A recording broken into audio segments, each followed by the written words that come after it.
My name is Jessica Anderson, and this is my dissection of the kidney for Dr. Weber's course, BIOL221 Lab.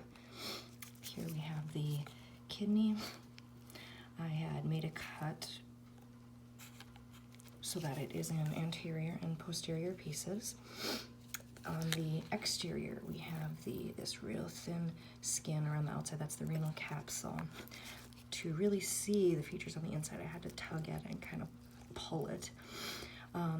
And on the inside, you can see the major calyx and going into the minor calyx.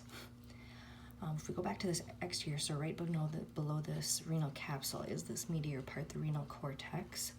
On the inside part of the cavity here, there are renal columns and renal papillae and renal pyramid.